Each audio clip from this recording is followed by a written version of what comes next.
Welcome to part two of my interview with futurist Dr. Richard David Hames. Let's pick up where we were last time, where I asked him what the future holds for us and if it's all doom and gloom or if there is in fact some positivity on the horizon. I'm Adam Stokes. Thanks for listening, and let's get into it.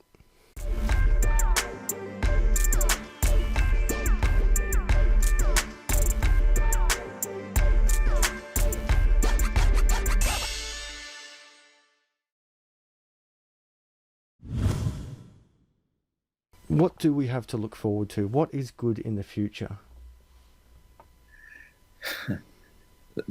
It depends. Oh dear. It, it depends really on the decisions we make over the next decade and a bit, because there is so much opportunity. We could rapidly make improvements to the way we relate to each other and to the environment. We could rapidly do things very, very differently. We could consign growth to the past. We could look at new ways of development. We could look at developing new industries that would ensure that there is plenty of food and water in Australia. Water, very important for everybody. But the question is whether we will or not. Now, the problem at the moment is that gridlock I mentioned. We're in a cognitive and emotional gridlock, and incumbent leaders simply don't have the tools, the thinking tools, or the tools for collaboration to push through that gridlock. So we're reliant on young people. And what is heartening, if you're really looking for really heartening stuff, is the social activism that is breaking out all over the world that's led by women and children these days. And that's not going to go away. I mean, it's going to grow, and voices are going to be, they'll demand their voices to be heard. And I believe youth hold the answer to many of our problems. One difficulty is that my generation isn't getting out of the way fast enough. We should be acting as mentors and guides where we're invited in. But unfortunately, we're holding on to power. We're holding on to the reins of what we know. And very often that is not going to lead us into a thriving future. It seems like the machine that I was referring to before. So to be part of this machine, the older generation, the old constitution, you've got to play the game. And to play the game, you have to conform to the old rules. So how do we actually break away from this system? Does it take social uprise? Does it take, and I can't even believe I'm asking this question, but we're going down this path. Does it in fact take war? Does it take civil unrest to change? Now we have, of course, referendums where we can change the constitution bit by bit. But how do we break away from this paradigm? Yes, it'll take everything we've got. It'll take every bit of imagination, every bit of ingenuity, every bit of creativity we have. Yes, it will take civil disobedience. Yes, it will take social activism. Yes, it will take reform of the political system. It will take everything we've got. And more particularly, given the role of technology today, it will need technologists to come together and agree on the kinds of things they should be focusing on, rather than simply saying, I'm going to produce more gadgets because it's fun. This is powerful stuff. Richard, this sort of leads to the crypto space. So part of Bitcoin and crypto, in my opinion, is not just, so you've got these let's get rich quick. So we buy low, we sell high, and we can buy a Lamborghini. But what I've actually found in my journey in crypto is that it's more than that. It's in fact what we were talking about. It's this breakaway from the old paradigm, from a centralized old system. To get into the crypto discussion, cutting straight to the chase, will crypto survive government's attacks? Yes. And we know that today because in spite of the rhetoric, many governments are already playing in the crypto space. Some of them are devising their own systems and their own cryptocurrencies. And some of the major banks are doing that, and major corporations. I have no doubt that gradually it will be accepted as a valid and absolutely legitimate system. more than Bitcoin? I mean, you mentioned the banks making their own, but in the crypto space, we get there's a lot of passion against, as an example, XRP, which is in fact a crypto made by the banks. Mm. In your vision, will there be more than one crypto? As in, Probably, yeah. yeah. Yes. Do you own crypto? At the moment, no. I divested a lot. I got out. I had Bitcoin and Ether, and well, let me tell you the story. When we at the Center for the Future, when we listed Horizon State originally, it in crypto, I think it was valued at around 100 million Australian almost overnight, and I had a percentage of that, but I couldn't move fast enough to get it interfered. And so I think I probably lost about 2.7 million overnight, but Whoa. if you've done it once, you can do it again. That was mostly in Ether, and I switched to Bitcoin simply because I thought it was more stable, in fact, even though it's been still fairly volatile. But I will buy more simply because I see the rise of, at the moment, Bitcoin. I mean, it could eventually become something else that's the favorite, but at the moment, Bitcoin, I think, is going to increase in value over the next 3 to 5 years. Amazingly, I just think it's going to go through the ceiling. Are you confident to put a price prediction out there? Only in very broad terms. What is it today in Australia? It's probably about 15,000 Australian today, is it? It took a really big hit just today. In fact, it was speaking in US dollars, and I should actually be speaking Australian, but because it's so global and we're always focusing on the global charts, we look at US dollars. Currently sitting below 10,000. It crept all the way up to 14,000. As of right now, I'm doing a live refresh. It is currently sitting at 9,546 US dollars after dropping 11% in 24 hours and Yeah. also dropping 26% in 7 days. Mm. I mean, that's been fairly typical of the volatility. Mm. So I guess if I'm going to be cautious, I would say we'll be going up to about 15,000 by the end of the year. By the end of next year, I would expect it to be somewhere between 20 and 30,000. And after that, I think the sky's the limit. We were talking last night on my channel with Bo Stoner about governments trying to step in now to stop it. Because we've got this this Federal Reserve, this printing presses in nations where we can just press print and pump out a lot of cash. I actually understand completely why governments want to stop Bitcoin and another type of currency. Let me stop you there, Adam. I don't think they want to stop it so much as control it. Fair call.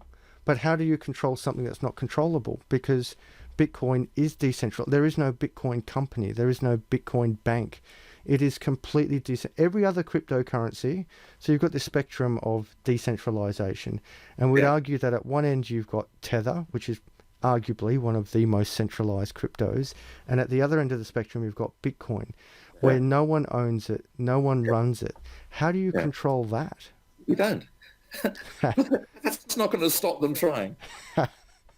So what would be the consequence for us not owning crypto into the future, individually and perhaps collectively? I think it's going to become so an accepted practice that everyone will have their own crypto accounts. I just see that happening within perhaps 20, 25 years. I mean, it's on a slow burn at the moment, but I think that will happen.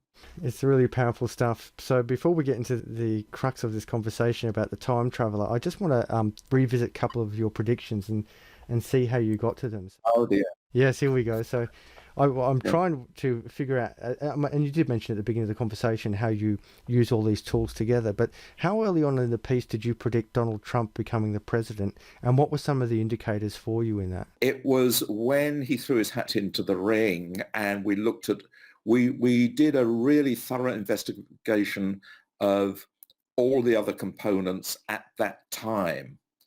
It was a very early call. Because what the most significant factor was around the world, the dissatisfaction with in terms of the West, the dissatisfaction of electorates everywhere in the political process, and particularly the the people who had seen no rise in their wages and were pretty desperate. Uh, and at the same time, we saw a disengagement from the political process. They were really became less and less interested in politics. And while that was going on, the key was that if they were going to vote at all, it was clear that they would vote over style and personality rather than substance and policy. And our estimate there, this was the key, our estimate in the US at that stage when he threw his hat into the ring was that possibly up to 30% of people most likely to vote in the US would vote for style over substance. And we just looked at the theatre of it and said, well, in that case, he's going to get across the line. And in 2020, now that it's sort of perhaps shifting back because there's now so much passion in the space. I do think he'll get re-elected, but he has to hold Michigan, Minnesota, and Pennsylvania. They were the states that were his solid base. They've become actually quite disillusioned, and he's lost a lot of that base. But I think it's still enough there to get him over the line in 2020, as long as the Democrats don't organize around Kamala Harris. They'll most likely go with Joe Biden, who has baggage, and Elizabeth Warren, who's a lovely woman, very smart, but perhaps too smart, like Obama was too smart in a way for the Democrats. The Democrats don't really like that. They're in disarray as well. So what we're likely to see is a Biden ticket or an Elizabeth Warren ticket. If that happens and he can hold those three states, he's going to get across the line with a reduced majority. Yeah, I think the biggest challenge for the Democrats at the moment is themselves, just trying to put forward a good leader and synergize as a team. Adam, it is the Republicans as well, because a lot of Republicans simply don't like Trump at all. Yeah, but he doesn't have to compete to go up in an election, does he? Or does he? Yeah, so he doesn't really have to focus on them. And that's what I was talking about, that puppetry system. In many ways, I wonder if America's got that better. I don't like that you can only do 2 terms, but I do like that you can't fire the president/prime minister from underneath. And, you know, this nonsense, it's a thing that I have a lot of issues with in this country, that we do vote for a party, but let's face it, we're actually voting for a person. We think we're voting for a person. And then overnight, without any say, the people are fired. Going on to your drone prediction, who do you reckon is going to get taken out by this drone? And I even put it out there in my last video. Could it, in fact, be someone within America themselves? It could be, very easily. I think it'll be a popular figure, whether that's one of the right-wing. The territory most likely is, well, you've got South America, of course, but I think the Middle East will see that kind of theatre play out. I was taken to task. That prediction appeared in the US press yesterday, I believe, and I was taken to task by a blog around futurism, which is a term I hate. I think it's awful. For it being a very flaky prediction. But it's not. It's based on what we know of the work that's being done by DARPA, which is the research arm of the Pentagon, into swarm technologies and how the miniaturization of drones in swarms can do an awful lot of damage, especially with AI. That's a really scary scenario. But I'm surprised it hasn't happened already. Yeah, particularly as it doesn't even have to be military grade. I was watching a drone actually fly over my property the other day. There was someone, I'm in a pretty open space, and this drone flew over my property, and it was weird. I've never experienced this, but I felt really violated. It wasn't a military drone or anything. It was just a little toy, but it was actually flying over my property looking at my pool. And my first instinct was to take it out. Maybe it was a military background in me. I'm like, okay, I've got to shoot down this drone. But we had that military parade, of course, where they tried to take out the leader of Venezuela.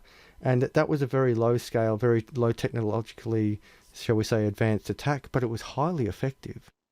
Oh, yes. Well, I'm talking about ultra miniaturization and the ability to deliver over literally hundreds of kilometers to a particular target. And you're talking about drones that are as big as a fly or a bee. What would their payload be? Would it be chemical or explosive? No, well, it could be either. It can be anything. More likely chemical. Is war inbound, Richard? Will there be a World War III? No, I don't think there will.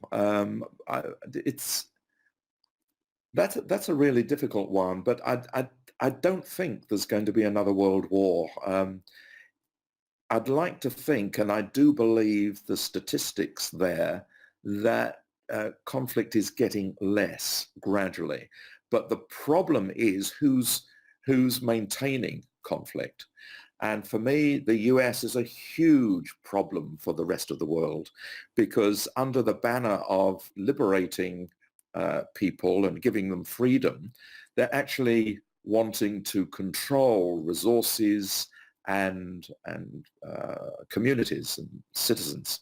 The US has been at war for 6 decades, constantly at war with someone for 6 decades.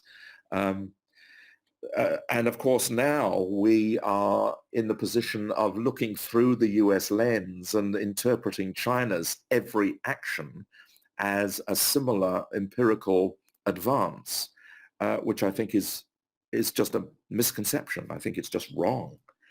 Um, but World War, no, I don't think so. And if there was going to be conflict, where's the issue? You mentioned Iran, and is that the flashpoint, do you think, in the world at the moment? It is at the moment simply because of uh, the people in the US administration who want to see Iran obliterated, and it's been in the plan for 25 to 30 years that would be the case. And Why Iran? Why is Iran? I mean, Saudi Arabia is richer, but we're closer to Saudi Arabia. Why is Iran such an issue to the US? it all comes down to allegiances, many of which are tribal allegiances in the region, the need to sell arms, because that's if you look at the UK or the US, the arms budget is a huge amount of GDP.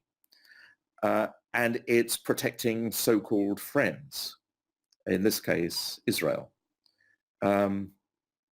But that's what's drawing in Russia and China and India and Turkey and everybody else. It's just such a flashpoint. But Iran, there's just something that's got under John Bolton's skin, and he's just determined. He's just a redneck, and he's just determined to blow Iran out of the water, I was going to say. You know what I mean? Yeah, out of the sand. Well, look, I won't keep you too much longer. I do want to know before I talk about how people can get more information from you and work with you further. I asked at the beginning, and I'll push it again. Are you the Bitcoin time traveler? And if not, who is he? And is he real? Is time travel real? It's 3 questions at one. Time travel is very real, let me tell you. In the expanded now, this is what we do as futurists. Am I the Bitcoin time traveler? I think we should leave that for your viewers to decide. Oh, I love it. How can we get to know more of you? You mentioned that you're touring at the moment, and if people want to reach you, they can actually reach out to your agent, Max Markson, on 0412 501 601. That's 0412 501 601. Or we can reach out to marksonsparks.com, and I'll leave a link below to our viewers. When you're going on this tour, how can people watch you besides reaching out to Max Markson? How do we get tickets? How does it work? What are you actually doing on this tour at the moment? Okay, at the moment, it's all private briefings, and it's been overwhelming in terms of the media wanting interviews and government departments and corporations wanting private briefings. So what we've had to do is postpone public sessions, workshops, seminars until I come back in late August. I think what Max is organising will be, at least in Melbourne and Sydney, there will be 2 Eventbrite events that people can come along and just familiarise themselves with me and my views. Very reasonably. I think it'll be about $50 a ticket. And then also we'll be doing some public speaking engagements at that stage, but I don't know at this stage where they will be and on what date. Well, we'll certainly keep track on the marksandsparks.com website. And also, I really do look forward to you posting more videos on YouTube. I think you're very unrepresented at the moment, but I certainly hope I can assist in promoting your cause and getting your word out there, because I'm fascinated by the work you do. Dr. Richard Hames, I'm very humbled and very grateful that you joined me tonight. Thank you so much, and good luck on your tour in Australia. Thank you so much. It's been a pleasure. Thank you, Adam.